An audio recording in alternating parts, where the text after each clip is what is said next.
ஹாய்ங்க, எல்லாத்துக்கும் வணக்கங்க. இன்றைக்கி வந்துட்டு பார்த்துட்டிங்கன்னா, கண்ணுக்கு கீழே இந்த கருவளையங்கள்லாம் வந்து ஏற்படுது இல்லைங்களா? அதெல்லாம் வந்து இந்த நம்ம வீட்டில் இருக்கிற பொருளை வச்சு எப்படி அந்த கருவளையத்தை அகற்றலான்னு பார்க்கலாம் வாங்க. இந்த கருவளையம் மெயினாக ஏன் ஏற்படுதுன்னு பார்த்தீங்கன்னா, நம்ம தூக்கமின்மையினால் ஏற்படுது. அதிகமாக வெயிலுக்கு போகிறதுனால, தண்ணி வந்து ரொம்ப குறைவாக குடிக்கிறதுனால, அதுக்கப்புறம் ஃபோன் அதிகமாக நைட்டில் வந்து ஃபோன் அதிகமாக பார்க்கும்போது நம்ம வந்துட்டு ஈரப்பதம் நம்ம கண்ணுக்கு ஈரப்பதம் குறையும் போது நம்ம கண்ணை தேய்ப்போம். கண்ணை தேய்க்கும் போது அந்த ரத்த நாணங்கள் ஆகப்பட்டது வீங்கிக்கும்.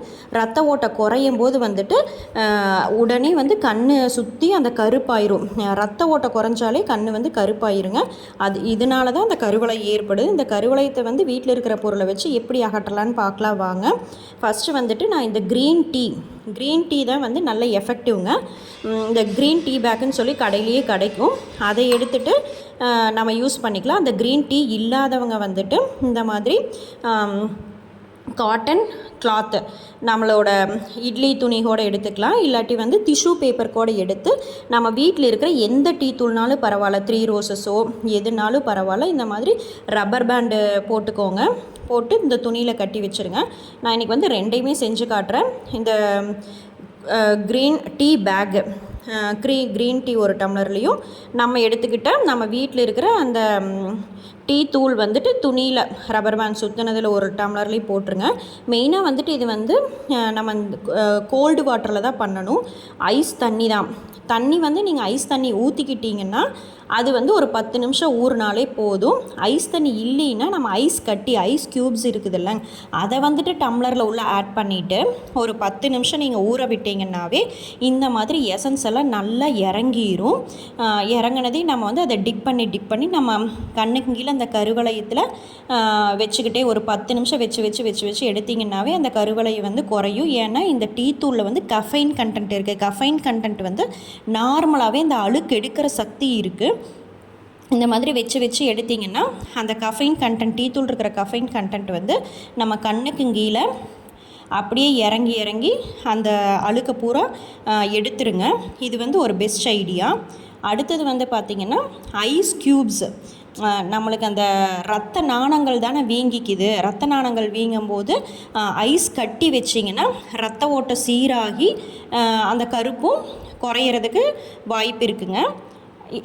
ஐஸ் கட்டி இல்லைன்னா நம்ம வந்துட்டு ஐஸ் தண்ணி ஒரு டம்ளரில் தண்ணி பிடிச்சி ஃப்ரிட்ஜில் வச்சிட்டிங்கன்னா கூட அது ஒரு 10 நிமிஷம் கழித்து நம்ம எடுத்துகிட்டு இந்த மாதிரி துணியில் காட்டன் துணியில் டிப் பண்ணி அந்த நம்மளுக்கு கண்ணுக்கு கீழே கருவளையத்தில் வச்சிங்கன்னா ரத்த ஓட்டம் சீராகிக்கும். மெயினாக வந்துட்டு அந்த ரத்த நாணங்கள் வந்து குளுந்தண்ணி வைக்கும்போது நல்லா குறைஞ்சி நம்மளுக்கு அந்த கருவளையங்கள்லாம் நீங்கிருங்க. 3வது டிப் என்னென்னு பார்த்திங்கன்னா, நம்ம வீட்டில் கிடைக்கக்கூடிய கற்றாழை தான் ஆலோவேரா ஜெல்லு. அந்த ஆலோவேராவை எடுத்துகிட்டு நல்லா இந்த மாதிரி கட் பண்ணிக்கோங்க. கட் பண்ணிவிட்டு அந்த ஜெல்லு வந்து நம்ம கையில் இப்படி எடுத்தாலே வந்துடும். அதை வந்துட்டு நல்லா இந்த கண்ணுக்கு கீழே கருவளையத்தில் வந்து தொடவுனிங்கன்னா இந்த ஆலோவேரா ஜெல் வந்து மாய்ஸ்சரைசர், நல்ல ஈரப்பதம் கொண்டது. ஈரப்பதம் இருக்கும்போது நம்ம அதில் போட்டு நல்லா தேய்ச்சி எடுத்தோன்னாவே அந்த மாய்ஸ்சரைசர் நல்லா ஈரப்பதம் கொடுக்க அந்த அழுக்கு வந்து ஊறி வந்துருங்க. அது ஒரு 10லிருந்து 15 நிமிஷம் அந்த ஆலோவேரா ஜெல்லை வந்து அப்ளை பண்ணிவிட்டு குளுந்தண்ணியில் நல்லா மூஞ்சி கழுவிக்கோங்க.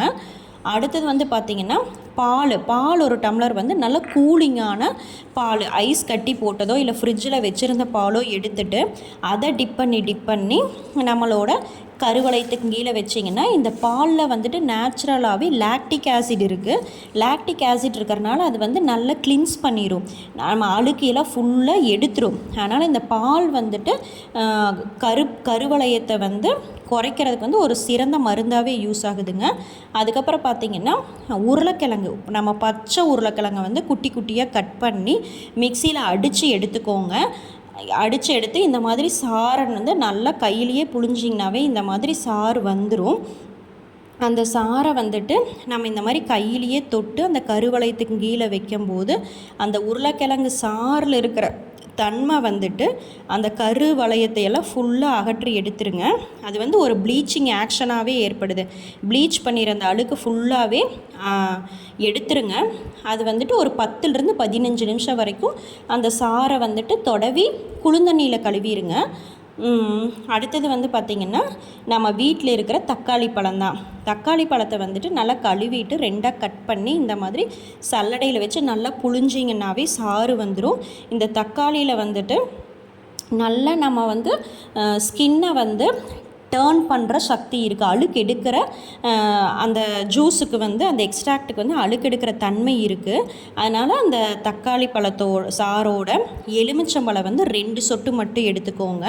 2 சொட்டு மட்டும் எடுத்துகிட்டு நல்லா கலந்து நம்ம இந்த மாதிரி கருவளையத்துக்கு கீழே நல்லா தடவிடுங்க, மசாஜ் பண்ணிடுங்க. ஒரு 5லிருந்து 10 நிமிஷம் மசாஜ் பண்ணிவிட்டு ஒரு அரை மணி நேரம் கழித்து நல்லா குளுந்தண்ணியில் கழுவிடுங்க. கண்டிப்பாக குளுந்தண்ணியில் தான் கழுவணுங்க. அப்புறம் வந்துட்டு பார்த்திங்கன்னா இந்த எலுமிச்சம்பழம் வந்துட்டு நீங்கள் தனியாக எடுத்துடாதீங்க. தனியாக எடுத்தால் எரிச்சல் ஆயிரும். அதனால தான் தக்காளி பழ சாரோடு கலந்து எடுக்கும்போது எலுமிச்சம்பழத்தில் இருக்கிற அஸ்கார்பிக் ஆசிடுங்கிற அந்த கண்டென்ட் வந்து அந்த கருப்பு தன்மையை வந்து அரிச்சு எடுக்கக்கூடியதுங்க. இப்போ நான் சொன்ன இந்த 5 டிப்ஸுமே பார்த்திங்கன்னா நீங்கள் கூலிங்காக எடுத்துக்கோங்க. கூலிங்கான பால், கூலிங் ஐஸ் கட்டி, கூலிங் தண்ணி எடுத்து பண்ணும்போது தான் நம்மளுக்கு அந்த வந்து தடிச்சிருக்கிறது வந்துட்டு குறைஞ்சு அந்த கருப்புத்தன்மை வந்துட்டு தானாகவே குறையுங்க. அதனால் வந்து எது எடுத்தாலும் நீங்கள் கூலிங்காக, எந்த பொருளுமே கூலிங்காக பண்ணுங்கள். இதையும் பண்ணிவிட்டு நீங்கள் நல்லா யோகா, மெடிடேஷன், நல்ல தூக்கம், குட் ஸ்லீப் எல்லாமே இருந்தால் தாங்க டக்குன்னு சரியாகும். நல்ல யோகா பண்ணி மெடிடேஷன் பண்ணிங்கனாவே நல்ல மன அமைதியாகும் போது நம்மளுக்கு தானாகவே கருவளையங்கள் வந்து சரியாயிருங்க. இந்த வீடியோ உங்களுக்கு பிடிச்சிருந்தா மறக்காமல் சப்ஸ்கிரைப் பண்ணிக்கோங்க. Thank you all.